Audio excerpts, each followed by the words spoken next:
Hola a todos, bienvenidos de nuevo a esta nueva entrevista del canal de temas especializados en rehabilitación psicosocial. Soy Ricardo Guinea y hoy tengo el placer de presentaros a un invitado muy especial. Es Carlos Rebolleda, el doctor Carlos Rebolleda, es psicólogo, es doctor en psicología por la Universidad Complutense de Madrid, es también un clínico, trabaja en un CRPS, Centro de Rehabilitación Psicosocial de Aranjuez, de la red de centros de la Comunidad de Madrid, gestionado por las Hermanas Hospitalarias, y además es responsable de investigación también, según veo en tu currículum, responsable de investigación también de esta entidad, y además pues tiene distintos artículos y profesor invitado en algunos másteres y en otros eventos. Muy bienvenido al canal, Carlos. Pues nada, muchas gracias Ricardo por invitarme a tu canal a poder charlar un rato. Pues nada, va a ser un gran placer porque, bueno, nos hemos conocido por el libro que has publicado sobre neurocognición, cognición social y metacognición en psicosis, que es un libro que he leído, me ha parecido muy interesante y me ha parecido pues un tema de gran entidad para abordarlo en este canal. Entonces, bueno, lo primero que hacemos es intentar poner en contexto el tema de la neurocognición, cognición social y metacognición en la psicosis. No sé cómo lo pondrías en contexto tú en la actualidad. Bueno, claro, dentro del área de la psicosis, ¿no? O sea, esto, digamos que es algo que ya se conoce desde el principio de los tiempos de la psicosis, ¿no? Podríamos llamar. Efectivamente, Desde efectivamente. que Kraepelin exactamente habla de la demencia precoz y demás, ¿no? O sea, sí que se detecta de alguna manera que hay problemas en estas áreas, ¿no? Problemas en atención, en memoria, en lo que hoy en día se denominan funciones ejecutivas, que en aquel entonces se denominarían de otra manera y demás. Y entonces, bueno, pues esto de alguna manera afecta a la vida de la persona, ¿no? Afecta a la vida de la persona, afecta a su funcionamiento, afecta a las cosas que la persona puede llevar a cabo a lo largo del día, ¿no? En este sentido. Entonces sí que se le da entidad, de alguna manera, por parte, o sea, sí que se le da importancia, ¿no? Bien es cierto bueno, en el caso de la psicosis han sido otros síntomas más los predominantes a lo largo del tiempo, ¿no? Hombre, sabemos que toda la clínica, delirios, alucinaciones, lógicamente toda esta sintomatología positiva en esto, pues ha sido yo creo que la gran protagonista, ¿no? A lo largo del tiempo. Luego la sintomatología negativa posteriormente, o sea, pues todo lo que tiene que ver con la apatía, la bulia y demás, ¿no? Pero sí que, bueno, en los últimos años sí que se está viendo pues, que estos déficits, estos problemas, quizá pues bueno, pues tienen más relevancia de la que en un principio parecía, ¿no? O sea, estaban quizá un poco ocultos, ¿no? Tapados por el resto de la sintomatología, pero sí que, claro, tienen, de alguna manera, tienen una incidencia en el funcionamiento que quizá es mayor a la que se pensaba, ¿no? A la que se creía, ¿no? Entonces, bueno, esto respecto a la neurocognición, ¿no? O sea, con respecto a la cognición social, bueno, no hay que olvidar que es un término relativamente nuevo, ¿no? O sea, la primera vez que se habla de cognición social vendría a ser en la revolución cognitiva que se denominó, ¿no? En los años 70. Entonces, bueno, pues la cognición social en este caso también fue algo que se fue viendo que dentro de la psicosis también se encontraban ciertos déficits y demás que también influían en el funcionamiento, más en el área social o relacional de la persona, que venía a ser ya un área deteriorada en este sentido, que se había señalado especialmente como con especiales dificultades, ¿no? La metacognición, bueno, el estudio de la metacognición, aunque el término ya tiene su tiempo, ¿no? Pero sí que es verdad que el estudio de la metacognición en psicosis es más reciente aún, incluso que el de la cognición social, la capacidad autorreflexiva, que podríamos decir, la capacidad para reflexionar sobre el propio funcionamiento de la propia persona, ¿no? Identificar el funcionamiento. Esto es algo a lo que, bueno, pues todavía el interés es más reciente aún, ¿no? O sea, donde se ha visto también que hay problemas, hay déficit en este sentido que también influye, ¿no? En el funcionamiento cotidiano de la persona. Entonces, bueno, pues básicamente por eso yo un poco aunaba estos tres términos, ¿no? Dentro del libro, ¿no? O sea, porque digamos que son tres áreas relevantes, importantes, que de alguna manera no son especialmente visibles como otras, ¿no? Pero sí afectan de forma significativa, como se ha podido ver en las muchas investigaciones que se están haciendo hoy en día sobre estas áreas, en el desempeño y en el funcionamiento. Entonces, sería un poco eso. Exactamente. Es decir, para los que somos un poco veteranos en el asunto y efectivamente nos formamos en la disciplina psiquiátrica, por ejemplo, prestando mucha atención a la identificación y a la clasificación de los síntomas positivos. Y sin embargo, recuerdo que en los años 80 efectivamente empezaba a hablarse de algo que en el medio en que yo me movía, en la Universidad de Zaragoza, no se identificaba muy bien y apenas se nombraba, eran los síntomas negativos, ¿no? Efectivamente parece que la revolución cognitiva y bueno, todos los aportes que han aparecido en los últimos tiempos han permitido a los investigadores y a los teóricos identificar y crear constructos para definir mucho más precisamente estas áreas que tú has nombrado y en particular la cognición social, ¿no? Es decir, que es una... si lo entiendo correctamente, los constructos que se han logrado construir o identificar permiten no solo denominar de manera específica estos problemas, sino que además estudiarlos, cuantificarlos psicométricamente y probablemente algunas cosas más permitirán. Sí, sí, sí, sí.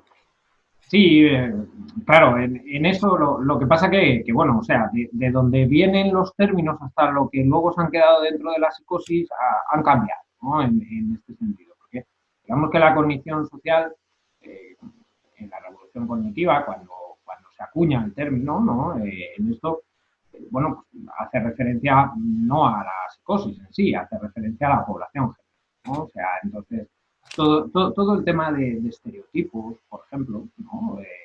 Todo el tema de creencias, en este sentido, pues era algo que estaba dentro de la concepción social, ¿no? O sea, y era algo que se estudiaba, o sea, dentro de este concepto. Luego, en el caso de la psicosis, básicamente esto, vamos, el término cognición social hace referencia a aquellas áreas, ¿no? de la cognición social donde se han visto mayores, ¿sí? ¿no?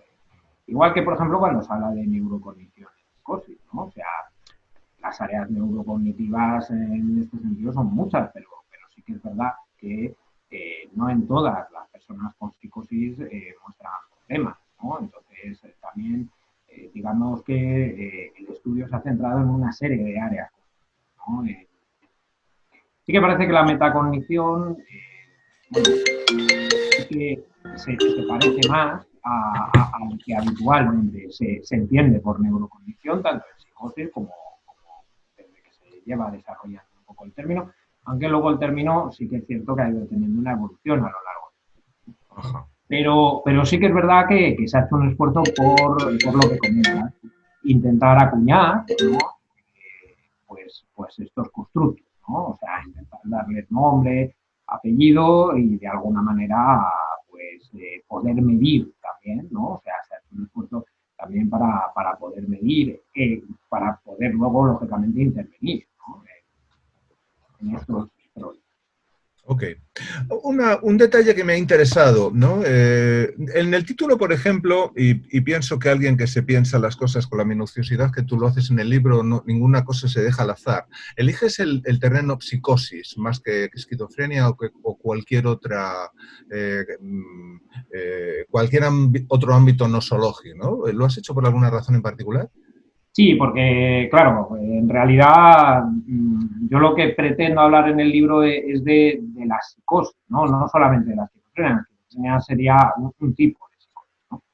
Hoy en día, donde se está haciendo un gran esfuerzo también es en ver todos estos primeros episodios psicóticos, ¿no? O sea, donde todavía no hay un diagnóstico de esquizofrenia como tal, Ajá. pero de alguna manera, bueno, pues la persona ha presentado un primer brote o un primer y un brote en este sentido. Entonces, se está haciendo un especial esfuerzo en ver de alguna manera cómo funcionan estas áreas, ¿no? En aquellas personas que han tenido, por ejemplo, un primer brote psicótico, ¿no? Más que nada, también por un poco el debate que se establece, que es el que tiene que ver con que si estas problemáticas aparecen cuando se da de alguna manera el diagnóstico de esquizofrenia o existen previamente Efectivamente. a eso, ¿no? Lo que las investigaciones han podido ver, ¿no? A este nivel es que es verdad que tanto los déficits neurocognitivos como en cognición social como en metacognición, y esto ocurre en todos los casos, bueno, en algunas investigaciones es más evidente, en otras menos, pero que casi que ya hay un consenso, ¿no? A la hora de decir que estos déficits existen en la persona desde mucho tiempo antes que desarrollen ese primer episodio psicótico. Efectivamente, y esto me llamó la atención porque lo insistes tanto al principio como al final del libro como quizás uno de los hallazgos más robustos de la Sí, investigación en este sí, aspecto, ¿no? lo es, lo es. Este es un hallazgo muy robusto en este sentido porque son muchas las investigaciones que vienen a asegurar esto de alguna manera, ¿no? Es que estos déficits no solamente se encuentran tras el primer episodio psicótico o cuando ya ha habido varios episodios psicóticos, sino que se dan antes, ¿no? Esto podría ser, en todo caso, también un indicador, ¿no? Un indicador, o sea, a día de hoy se habla de los estados mentales de alto riesgo. Aquellas personas que tienen una serie de características, digamos, que de alguna manera les hacen vulnerable a poder desarrollar una psicosis, ¿no? Dentro de estas características, pues, por ejemplo, pues el tener un familiar de primer grado que a la enfermedad, pues podría ser una de ellas, ¿no? Bueno, presentar ciertos síntomas psicóticos atenuados en este sentido, o la esquizotipia, sí, la esquizotipia también en este sentido, o una pérdida de funcionamiento acusada en un momento determinado de su vida. Eh, Luego también está la gama genética a día de hoy, ¿no? O sea, la presencia de determinados genes, ¿no? O sea, parece que también de alguna manera llevan a que el riesgo, entre comillas, pueda ser mayor.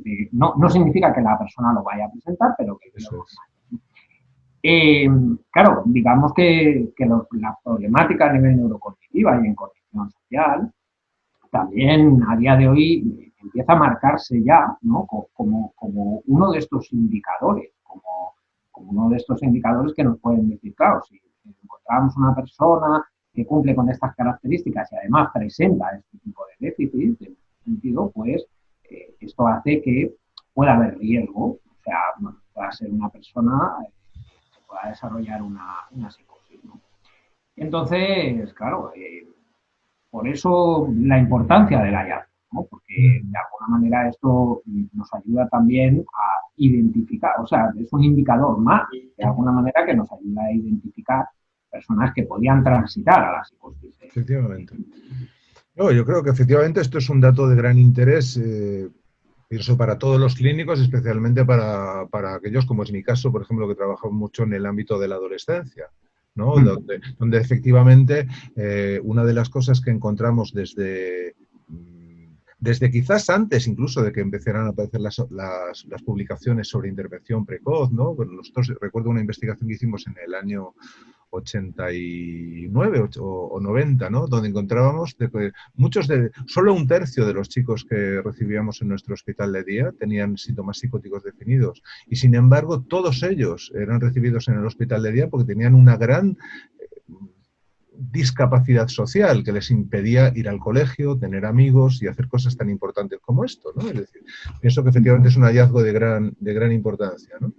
¿Tú Sí, crees, por ejemplo, que estos hallazgos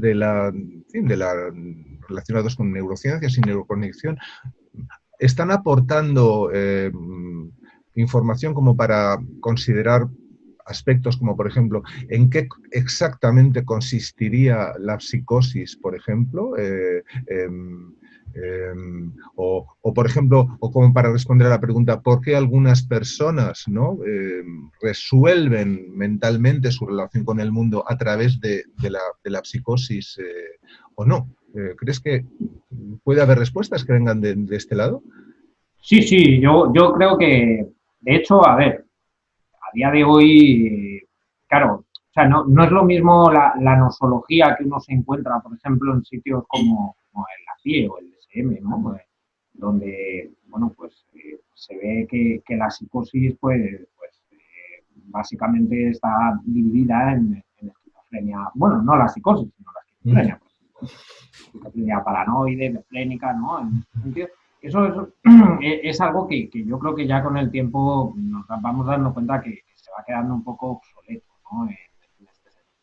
Porque sí que, por ejemplo, a nivel neurocognitivo hay varias investigaciones que así lo demuestran. En este sentido, hay personas que dentro de este mismo diagnóstico de esquizofrenia, ¿vale? Funcionan, parece que su cerebro funciona o tiene más déficit en una serie de áreas y en otras áreas, ¿no? En este sentido. Claro, ¿por qué dentro de un mismo diagnóstico pasa esto? ¿No? O sea, pues es una pregunta, ¿no? O sea, realmente luego pueden cursar pues con una sintomatología como la que se, con estos síntomas positivos, negativos y demás, pero a nivel neurocognitivo el funcionamiento no es igual. O sea, a nivel neurocognitivo parece que hay un grupo que tienen más problemas en unas áreas, otros que tienen más en otras. Efectivamente, esto te iba a preguntar. ¿Tú crees que el estudio desde el punto de vista neurocognitivo de los pacientes permitirían intentar nuevas categorías o nuevos grupos diagnósticos? Sí, sí, sí, sin duda, sin duda. Ya se han hecho intentos de esto, ¿eh? Ya se han hecho intentos. Lo que pasa es que bien es cierto que no son intentos que hayan fructificado en exceso, ¿no?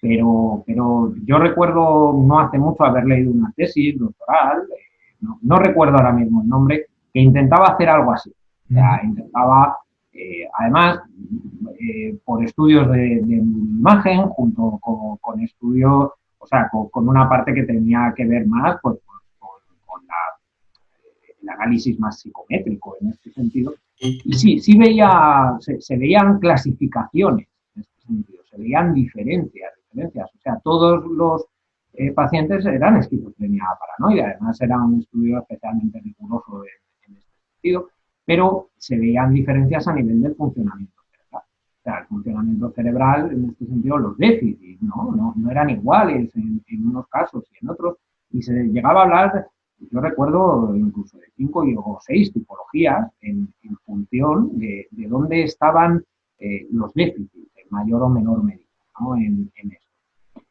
Sí parece que, bueno, pues hay usuarios, vamos a llamarlos, que tienen más problemas a la hora de construir el discurso, en este sentido, que muchas veces, o sea, parecen que sus afectaciones tienen casi más que ver con estas que son más del lóbulo temporal, porque casi presentan semiafasia, podríamos llamar, en este sentido, mientras que otros, por ejemplo, presentan más problemas atencionales, junto a de problemas de memoria de trabajo. Hay otros que presentan más problemas en velocidad de procesamiento, por ejemplo, ¿no? O sea, entonces, de alguna manera, sí, yo creo que todo esto de la neurociencia puede aportar mucho con respecto a esa clasificación, ¿no?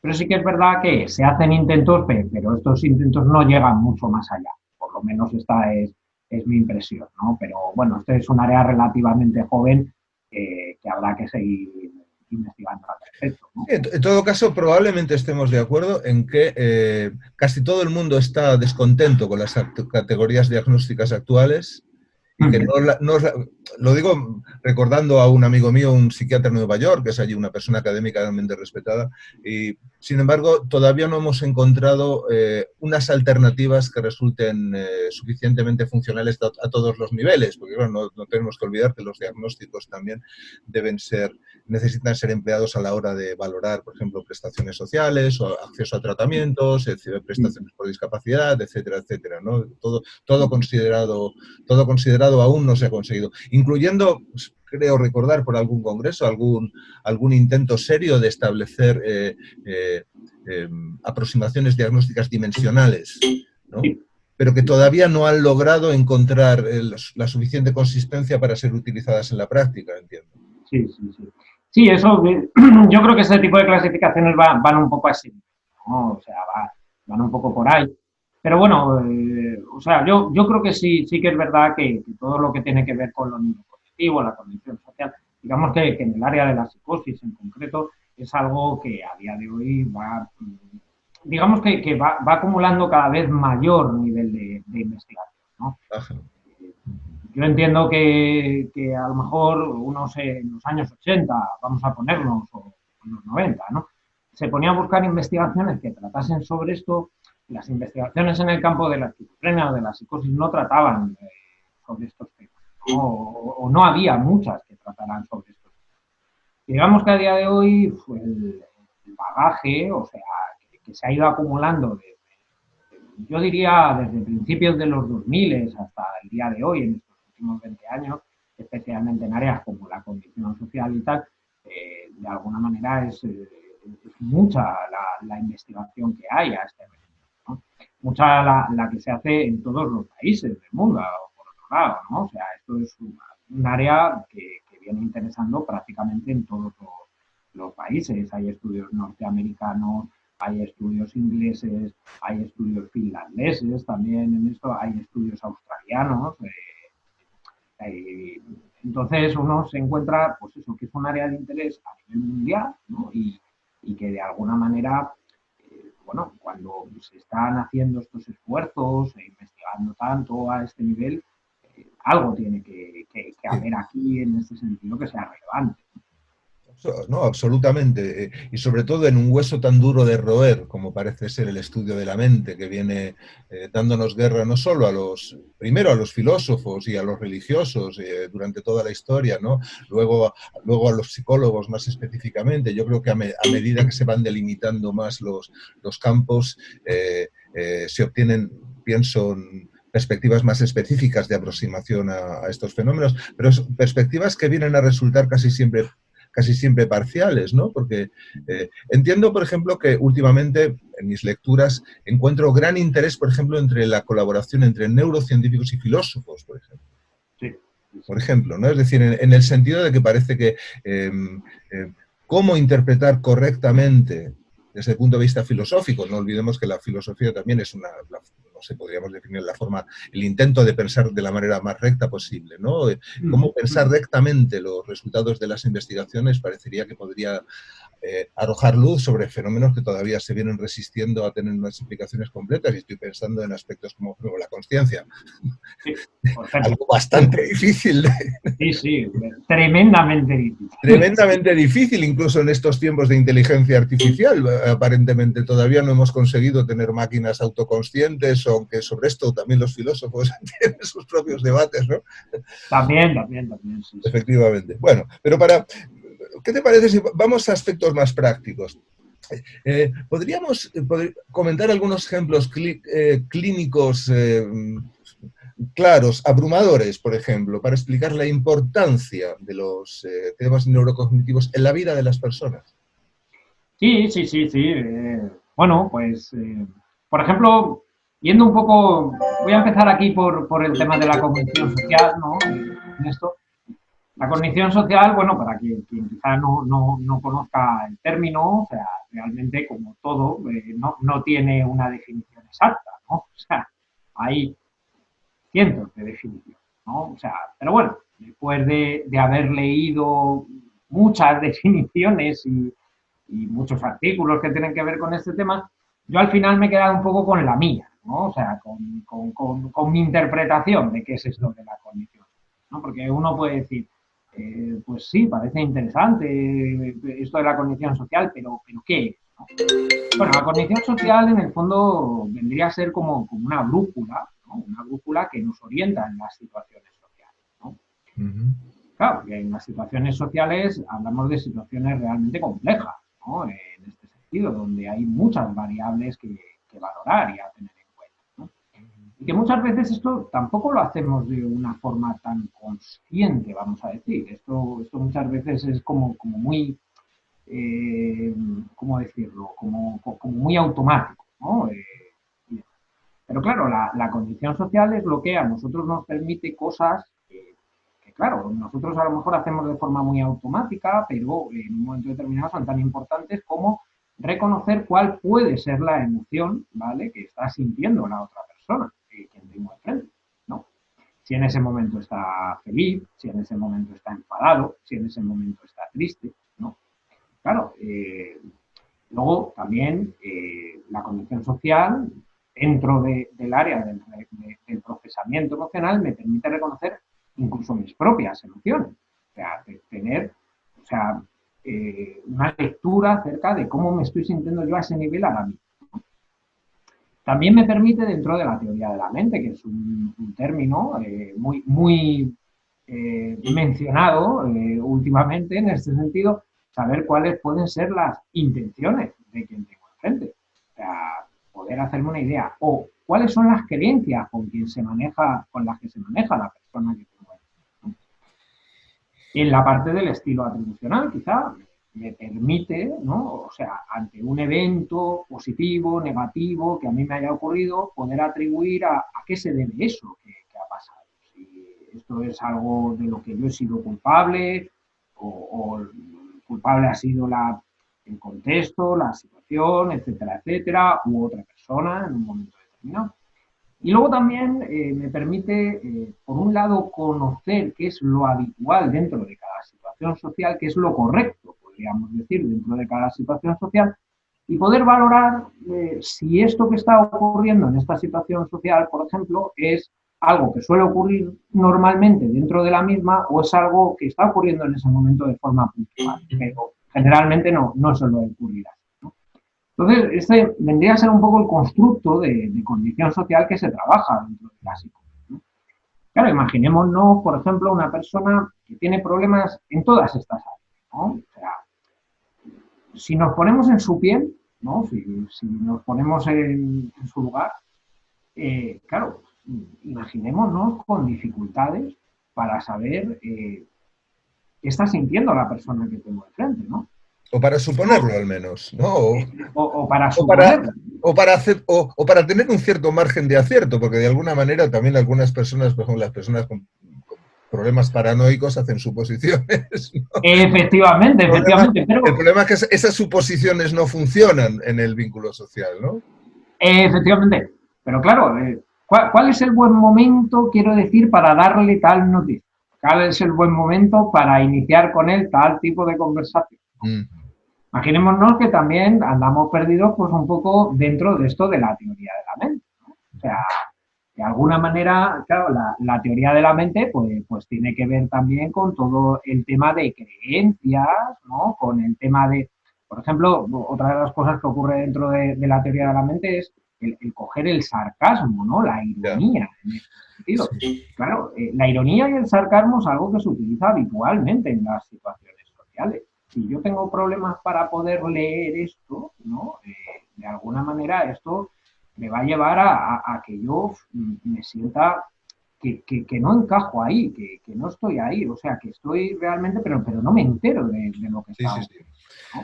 Sí, es decir, que la relación social se vuelve algo extremadamente complicado para estas personas que tienen estas funciones, digamos así, descritas, limitadas o deterioradas, y su vida cotidiana puede convertirse en algo extraordinariamente difícil.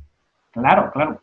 Imaginémonos también, o sea, que una persona que se siente así en este contexto, que tiene estos problemas, claro, muchas veces hablamos del aislamiento, ¿no? O sea, y hablamos del aislamiento casi como más dentro de los síntomas negativos que otra cosa, ¿no? Como si la persona de alguna manera, o sea, es que no tuviera interés por relacionarse con, ¿no? Bueno, puede haber quien no tenga interés por relacionarse con, pero también puede haber personas que a lo mejor tiendan a aislarse porque en un momento determinado se encuentran fuera de lugar en las situaciones sociales. O sea, para ellos lo perciben y lo viven como un fracaso, en ese sentido, cada vez que intentan establecerla. Correcto. Claro, entonces, es un poco el tema. Cuando nos vamos más al tema de la neurocognición, ¿no? O sea, claro, la neurocognición trata temas tan fundamentales como, por ejemplo, la memoria de trabajo, ¿no? Efectivamente. Ujú. Claro, poner un ejemplo. Sí, sí. La memoria de trabajo es, pues, de alguna manera dentro de mi memoria, pues hay un montón de datos, pero yo tengo que elegir una serie de datos, bueno, eso se elige de una forma que nosotros no somos muy conscientes de esto, casi semiautomática, podríamos Sí, sí, sí. llamarlo, pero claro, o sea, si yo tengo problemas a la hora de elegir cuáles son aquellos datos o cuáles son aquellos conocimientos que a mí me son válidos para llevar a cabo esta tarea en específico, claro, eso va a afectar, por ejemplo, pues a cómo yo funciono de cara a cualquier tarea que tengo que hacer en el día a día. Sí, sí, absolutamente. El otro día en nuestras conversaciones preparatorias te mencionaba un ejemplo que vi de uno de los investigadores en este campo, que sin duda conoces, Wolkenroder, me parece que es Sí, austríaco o sí, suizo, sí. no lo sé. Y tiene un vídeo muy ilustrativo sobre cuál es la diferencia entre la posibilidad de tomar la nota como camarero, ¿no? Para una persona con la memoria de trabajo intacta y una persona con la memoria de trabajo dañada, ¿no? Sí, La sí. persona con la memoria de trabajo dañada es un verdadero infierno, ¿no? Es el tiempo se alarga, y no solo eso, sino en el ejemplo en el ejemplo que él mostraba muy ilustrativamente en un vídeo. No solo es un problema de no poder hacer la función, sino que encima inmediatamente se empieza a ganar la animadversión de las personas a las que está tomando la nota, con lo cual los Ahí. problemas no hacen más que crecer, de tal manera, pues usted no se entera, se lo acabo de decir, etcétera, etcétera. Y no sé, me pareció un ejemplo enormemente claro de... Fíjate, Ricardo, por ejemplo, en las funciones ejecutivas, ¿verdad? Las funciones ejecutivas hablan de cosas claro, uno si lo lee dice, ¿cómo se parece esto a estos síntomas negativos de los que se habla también, ¿no? Pero hablamos de iniciativa, hablamos de flexibilidad, ¿verdad? Hablamos de planificación, hablamos de solución de problemas, de toma de decisiones, o sea, y realmente, claro, cuando uno tiene problemas en estas áreas, en funciones ejecutivas, claro, hasta qué punto se parece esto pues a muchas de esas cosas que se definen dentro de los síntomas negativos. Bueno, absolutamente. Pienso que lo que eran en su momento los síntomas negativos probablemente era una intuición global, ¿no? Que la investigación ha ido refinando, subdividiendo en distintos apartados, porque efectivamente síntomas negativos, lo que entonces sí, como tú comentas, la falta de iniciativa, la falta de la rigidez, quizás, la tendencia a retirarse como probablemente como mejor solución para la vida de la persona en el vínculo social. Pienso que si una persona no puede interpretar lo que está pasando con la persona que tiene delante, una solución posible es retirarse de la Claro, relación. Porque efectivamente. puede ser angustioso, desconcertante, etcétera. Estaba recordando también un ejemplo que comentábamos el otro día, también en una conversación preparatoria una persona que trato desde hace muchos años, ¿no? Que me comenta últimamente que está completamente agotado de intentar la relación social. Agotado, no puede, que ya ha hecho todas las pruebas posibles para tener relaciones con las personas, para tener amigos, etcétera, etcétera. Y se declara agotado esto y me dice que cree que va a intentar una vida solipsista, una vida en resolver sus problemas con respecto a él mismo, ¿no? Sí, sí. Consigo mismo, ¿no? Con todas las dificultades que esto conlleva también, porque hay una situación de soledad y de falta de apoyo emocional que uno empieza a echar de menos cuando uno elige, por así decir, esta opción, ¿no? Sí, sí, sí. Efectivamente. Claro, por ejemplo, otro área que también creo que tiene mucha relevancia dentro de la neurocognición en la psicosis y según grupos de investigación quizá la destacan como la más importante de todas, ¿no? Y en su definición, pues yo creo que está un poco la clave, es la velocidad de procesamiento, ¿no? Ajá. O sea, la velocidad de procesamiento es a la velocidad que nosotros ejecutamos determinadas tareas mentales. ¿No? Uh-huh. Claro, si eso está enlentecido de alguna manera, claro, eso qué repercusión tiene en todas las áreas de mi vida. Sí, sí, cualquiera de ellos. sí, sí. E incluso se me ocurre, ya te digo, trabajando con adolescentes, a un ejemplo contrario, pero igualmente importante, los así llamados niños de altas capacidades, Sí. que posiblemente entienden las explicaciones del profesor en el minuto 3 de la clase y ya no saben qué hacer en los otros 50 minutos de la En los clase. otros 57 minutos, efectivamente. Exactamente, entonces, o que por ejemplo, o que pueden prever el curso de las conversaciones con un grado de exactitud importante, y esto mismo les crea problemas a ellos también de desconexión social y aislamiento, y Sí, sí, sí, sí, es sí, decir, claro. es- Sí, sí, entonces, bueno, pues son cosas, digamos, funciones que nosotros hacemos habitualmente en nuestro día a eso. día, ¿no? O sea, bueno, pues lo que pasa es que, claro, la persona que tiene afectación en estas áreas, realmente, ¿eso qué repercusiones tiene? ¿No? Hablábamos antes del ejemplo del camarero, ¿verdad? O sea, es Ujú. que, vamos a ver, el problema no está solo en que yo tenga problemas en memoria de trabajo, es que eso qué consecuencias tiene en mi vida, ¿no? O sea, Sí, sí. realmente, claro, si yo voy a un trabajo y al tener problemas en esto, mi experiencia es mala, mi experiencia es traumática incluso, ¿eso a qué me va a llevar de cara a intentarlo en un próximo trabajo, ¿no? O sea, Sí, sí, sí. o qué consecuencias me va a generar en mi vida de cara a cómo yo voy a ver el trabajo y cómo me voy a ver yo de capacitado para poder trabajar en un futuro, ¿no? Efectivamente. Entonces, claro, o sea, tiene, esto salpica de forma muy directa también al componente emocional, al componente ansiógeno, a muchas de estas cosas que nosotros trabajamos con nuestros usuarios en el día a día, ¿no? Sí, sí. Pero, Y además, como tú comentas y también comentábamos antes, dice, realmente estas dificultades de las personas resultan prácticamente invisibles para la mayor parte de las personas así, y quizás también para una buena parte de los profesionales. así es, Porque quizás, digamos, en la relación social tendemos a atribuir a los demás las mismas capacidades y propiedades que nosotros creemos tener. efectivamente. ¿No? Y Claro. en ese sentido, a mí me parecería justo, por ejemplo, eh, mmm, proponer, por ejemplo, que si se consiguen delimitar claramente estos constructos, podrían ser identificados como discapacidades específicas, tanto Sí, como no escuchar, por ejemplo, o como no ver, correcto. por ejemplo, porque podrían ser que con el tiempo logren o logremos darles este rango de Mm. No, no sé si no sé si ha sido el gobierno, algún partido político que ha hablado de las discapacidades cognitivas, ¿no? O sea, uh-huh, de las adaptaciones cognitivas en uh-huh. este sentido. O sea, como poniéndoles en el grado de importancia que pueden tener las auditivas, las visuales, las de movilidad en este sentido. Y claro, yo estoy ahí 100% de acuerdo contigo, Ricardo, en que yo creo que el ser humano muchas veces, o sea, el cerebro tiende a intentar de alguna manera simplificarlo, ¿no? Entonces, también nos ocurre a todos, ¿no? O sea, cuando hablamos con alguien atribuimos que sus funcionamientos a estos niveles básicos de los que hablamos, pues son iguales que los nuestros, ¿no? Entonces, claro, muchas veces nos ponemos delante de la persona y decimos, bueno, pero claro, es que parece que no tiene ganas, ¿no? De hablar con la gente, ¿no? O sea, parece que está desmotivado, ¿no? O sea, parece que realmente su problema va por ahí, ¿no? Y no sé cuántas veces esos problemas de motivación, ¿no? De los que hablamos muchas veces, Sí, tienen que ver con estas discapacidades, ¿no?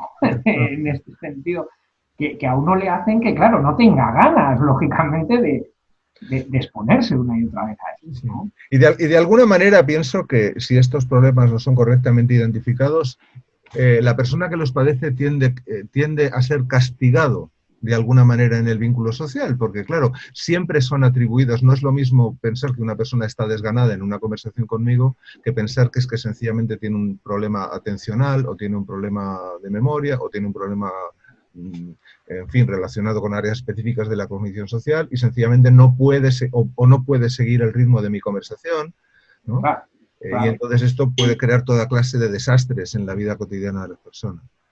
Claro, es que hay que tener en cuenta, por ejemplo, o sea, dentro de cuando los usuarios vienen a nuestro centro y nosotros los evaluamos, muchas veces O sea, las evaluaciones neurocognitivas que nosotros hacemos allí en el centro no sirven a lo mejor para una intervención en sí, pero sí que sirven para hacerse una idea de cómo le tengo yo que poner la información a esta persona, ¿no? Porque, a ver, si es que esta persona si tiene unos problemas de memoria importantes y unos problemas atencionales también importantes, quizá el qué le tengo o cómo le tengo yo que exponer determinadas informaciones dentro de, o a los grupos a los que puede acceder, claro, la cosa cambia mucho. Sí, efectivamente, estamos entrando a otro de los campos que quería tocar antes de que nos despidamos, es cuáles puedan ser las aplicaciones prácticas que podamos empezar a tener hoy día, ¿no? En la práctica cotidiana, en los centros de rehabilitación o de rehabilitación laboral, etcétera, a partir de los aportes de neurociencias y en particular de la cognición social.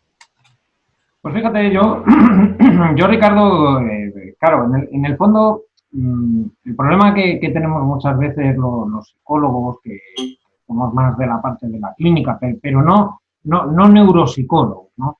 Es que vemos todo esto de la neurocognición, la cognición social y tal, y nos da un poquito de miedo, ¿no? Porque decimos, es que esto es más de la neuropsicología, es que esto es más del cerebro, es que esto parece incluso algo como biologista un poco, ¿no? O sea, que se aparta de lo social, que quizás es lo que más trabajamos nosotros, ¿no? Y demás. Claro, la cuestión es que muchas veces lo que se intenta decir es, bueno, pues vamos a ver, si yo voy a hacer una evaluación de este tipo, ¿no? En esto, luego yo cómo lo puedo trabajar estos problemas que pueda tener esta persona. Claro, a día de hoy es cierto que existen múltiples programas, tanto por ordenador como de papel y lápiz, como grupales, como individuales, donde se pueden trabajar los déficits en cognición social, en neurocognición y demás. Pero bien es cierto que, bueno, todos estos programas pues han mostrado una eficacia, pero una eficacia limitada, ¿no? O sea, porque sí que es verdad que para que pueda haber una mejora y una mejora continuada a estos niveles, ¿no? En algunos casos la conseguiremos y en otros casos, en un momento determinado, quizá tengamos que tirar más de lo que se llama la compensación, ¿no? O sea, las estrategias compensatorias. Pero yo creo que una evaluación de este tipo a nosotros ya lo que nos da es una idea de cómo funciona la persona a ese nivel, qué dificultades tiene. O sea, en el fondo nos da una serie de claves que yo tengo que tener en cuenta de cara a la intervención, sea cual sea la que haga con la persona. O sea, digamos que esa evaluación, porque claro, muchas veces hacemos concienzudas evaluaciones acerca de la sintomatología, de las habilidades sociales, de la autoestima, y tal, pero este área muchas veces se queda coja por eso, ¿no? Porque la vemos más de neuropsicólogos y demás, y nos metemos menos en ello, pero claro, son variables a tener en cuenta como las otras, tan relevantes como las otras, y que nos aportan información como las otras, y que muchas veces nos dan claves acerca de qué tengo yo que tener en cuenta a la hora de intervenir con esta persona. Aunque no vaya a intervenir a nivel de rehabilitación cognitiva, aunque vaya a intervenir en cualquier otro área. Pero a una persona que tiene problemas, por ejemplo, en atención y en memoria, y unos problemas relevantes, podemos decir, yo le puedo plantear un entrenamiento en una tarea en concreto, en este sentido, como aquella otra persona que no tiene ningún problema en estos niveles. Pues no. O sea, es la cuestión. Luego viene una parte en la que, claro, muchas veces es cierto que vemos que estas personas tienen dificultades que sería importante intervenir sobre ellas, ¿no? Claro, pero el tema de la intervención que se propone a día de hoy, estos programas, pues esos son programas que muchas veces es, venga, vamos a hacer la rehabilitación cognitiva, que la hacemos los martes y los jueves por la mañana de 10 a 11, ¿no?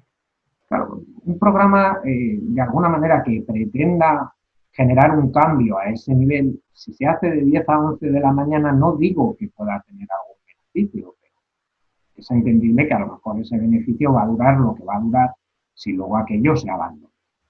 Entonces, yo no sé si, claro, todo esto tiene que salpicar a toda la intervención que se lleva, o sea, prácticamente que se convierta como en una especie de modelo, o sea, que salpique de alguna manera toda la intervención que se lleve lleve a cabo con la persona, por ejemplo, en un centro de rehabilitación social. Se tienen en cuenta esas variables y teniendo en cuenta todas aquellas actividades o tareas o metas u objetivos o actividades significativas, quizá, claro, que pueden servir muchas veces, ¿verdad?, como vehículo para poder trabajar esas problemáticas justamente en aquella tarea que no es una tarea artificial que la persona no vaya a volver a hacer en su vida, sino que de alguna manera es una tarea relevante, es una tarea importante, es una tarea significativa para la vida de la persona, a la cual ella le da importancia y la cual le da un sentido a su vida. Entonces, yo no sé si esto, claro, o optamos por el modelo de rehabilitación cognitiva de martes y jueves de 10 a 11, o se opta por un modelo más integral, podríamos llamarlo, en el que se tengan en cuenta estas variables y de alguna manera el trabajo, ¿no?, sobre estas áreas venga recogido prácticamente en casi cada intervención que se lleve a cabo con la persona dentro de su proceso de rehabilitación o de Sí, pienso que esto que dices es muy interesante y muy importante, ¿no? Porque efectivamente a mí he encontrado algunas veces en mi rol de supervisor de centros, ¿no?, efectivamente, que algunas tareas en rehabilitación parecen o compartimentarse o ritualizarse, de manera que terminan siendo, retomando un término tuyo muy importante, no solo tuyo, sino porque el tema de la significación de las tareas que hacen, que sean tareas significativas. Estoy pensando, por ejemplo, que las personas que hablan de recuperación y lo que hemos aprendido de los usuarios y de lo que nos da el plan de recuperación vienen a definirse como, bueno, me siento recuperado, por así decirlo, cuando estoy en roles socialmente valorados y haciendo cosas que me importan algo, no que le importan a otros, ¿sabes? Que son tareas significativas para mí. Y yo recuerdo conversaciones con profesionales de aquí de la red en un sentido parecido al que tú comentas, es decir, que quizás todos estos aportes necesitamos incorporarlos a nuestro fondo de armario intelectual profesional, ¿no? Y que quizás son conocimientos que se aplican casi en cada momento, en cada situación, ¿no? En todo momento tú puedes tener presente que tal persona puede tener problemas neurocognitivos, ¿no? Y tienes que tenerlo en cuenta los lunes, los martes, los miércoles, por la mañana, por la tarde, estando fuera del centro, dentro del centro, ¿no? Y bueno, intentando rehabilitarlos en la manera de lo posible o ayudando a la persona, y voy a otra palabra que me parece importante que has mencionado, a compensarlos, ¿no? A compensarlos. ¿Cómo ves tú esta compensación? Sí, bueno, pues la compensación a día de hoy, digamos que con todas las herramientas a nivel tecnológico que tenemos, ¿no? O sea, en este sentido, yo creo que si algo ayudan esas herramientas muchas veces es a la compensación, ¿no? O sea, de determinados problemas que yo pueda tener a nivel de memoria. Hoy en día hay sistemas de alarma, o sea, hay determinadas, incluso el facilitar el entorno y el medio de la persona, ¿vale? Para que si tiene determinados problemas, por ejemplo, en memoria, en atención, pues todo le resulte más fácil, más sencillo. Esto quizá es un trabajo en el que hay que apoyar a las personas, ¿no? Porque muchas veces decimos, venga, pues vamos a hacer los ejercicios de cancelación de atención, ¿no? Y ya él tiene que mejorar por sí mismo, ¿vale? Y ya darse cuenta que se tiene que fijar en el cajetín, que a lo mejor habrá que ver con la persona y pactar con ella un sistema que le pueda facilitar, de alguna manera, recordar determinadas cosas que son importantes o determinantes en su vida, como por ejemplo tomar la medicación, ¿no? En este sentido, que es algo que en ocasiones se le olvida, no porque no la quiera tomar, sino porque es que se le olvida en este sentido. Entonces, esto es algo de lo que tenemos que tirar y ayudar a las personas en su propio contexto también a facilitar, ¿no? Algo que hacen los neuropsicólogos, ¿verdad? Con aquellas personas que han sufrido daño cerebral o bien un traumatismo craneoencefálico o bien un ictus y demás, es ir a su propio domicilio en este sentido. Ir a su domicilio, o sea, siempre, por supuesto, con el acuerdo de la persona, y habilitar su entorno, habilitar su medio de alguna forma para que a la persona, o sea, su entorno y su medio le resulten lo más sencillo posible para poder hacer determinadas cosas que son significativas e importantes en su día, que les sirvan incluso como una guía, ¿no? De alguna manera. Y claro, muchas veces quizá con, digamos que, bueno, los usuarios con los que nosotros trabajamos no son, a lo mejor no tienen estas problemáticas de las que hablaba en este sentido, pero sí no dejan de tener sus problemáticas a nivel neurocognitivo, en este sentido que de alguna manera también pueden ser abordadas de una forma similar o parecida. Es como, por ejemplo, las fichas, ¿no? O los programas, ¿no? En este sentido de rehabilitación. Yo, por ejemplo, con neuropsicólogos, realmente, claro, yo les he preguntado, pero vosotros, ¿qué sistemas utilizáis para poder trabajar con vuestros pacientes?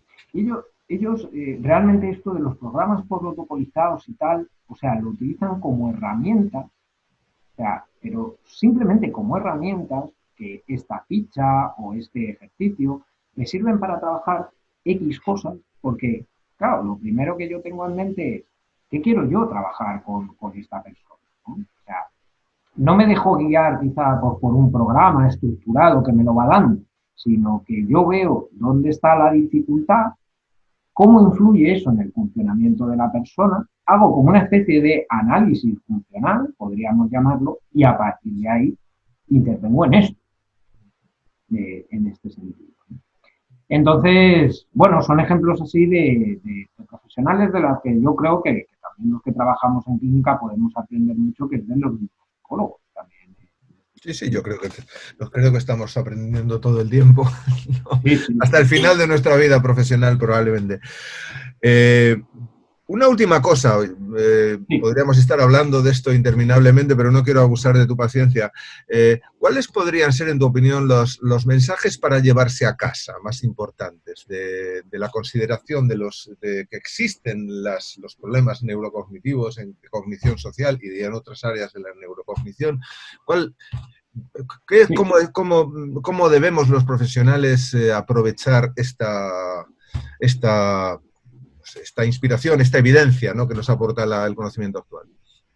Bueno, yo diría que, a ver, lo primero, estos problemas, un poco como hemos ido hablando, yo no digo que sean más relevantes que otras áreas o que otras variables, pero tienen su importancia dentro del funcionamiento de las personas con psicosis que nosotros solemos atender en centros como los, ¿no? En segundo lugar, yo creo que tampoco hay que tener una mega formación, quiero decir, ni para evaluar, ni para, llamémosle, intervenir, creo, sobre estas problemáticas, ¿no? O sea, yo creo que cualquier profesional, ¿no? Que de alguna manera, bueno, que ya tiene su bagaje, ya tiene sus estudios en este sentido, a nada que mire y se informe y se forme un poco con respecto a esto, pero que tampoco tiene que ser un trabajo enorme que se a cabo, ¿no? En este sentido, puede estar perfectísimamente capacitado para poder evaluar e intervenir sobre este tipo de problemas.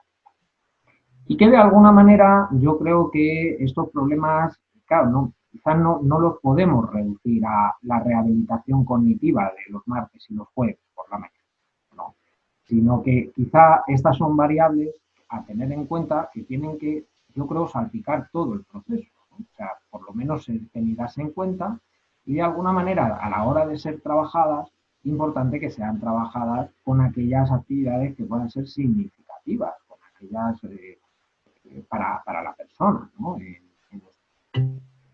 Y, y básicamente yo creo que serían un poco las tres ideas, ¿no? O sea, básicamente en el libro yo esto no sé si lo plasmo bien o mal, pero quizá tanto en la introducción como en el último capítulo era un poco lo que yo quería venir a decir, ¿no? O sea, que realmente estos problemas son relevantes, que cualquier profesional nos podemos formar fácilmente para poder trabajar sobre ello, que no es algo específico de neuropsicología ni nada. Y en tercer lugar, bueno, pues que deben de salpicar de alguna manera todo el proceso, no considerarse como aspectos aislados. O sea, Bueno, yo creo que en el libro están muy claramente explicados, ¿no? A mí me sorprendió un poco, no sé si lo hemos comentado hoy, una cierta preocupación justamente porque estos temas resulten demasiado áridos o sean entendidos de una manera demasiado sesgada, ¿no? Cosa que yo, a nivel personal, me parece que son instrumentos, ideas inspiradoras que completan nuestra formación y yo creo que nos hacen mejores profesionales poder pensar todos los asuntos y aprovechar toda la experiencia que está muy resumida en el libro de neurocognición, cognición social y metacognición en psicosis. Y bueno, pienso que es un libro inspirador, como hemos comentado, y bueno, te agradezco muchísimo el que hayas participado de esta conversación y ha sido muy agradable y espero que si alguien nos ve, que supongo que sí, pues le resulte igualmente inspiradora. Pues muchísimas gracias por la charla, Ricardo, por la oportunidad de que hayamos podido charlar un poquito sobre este tema, que yo sí un día me animé ya cuando terminé la tesis a escribir el libro, pues fue básicamente porque, no sé, me parecía importante poder compartir esto, ¿no? Entonces, Absoluto.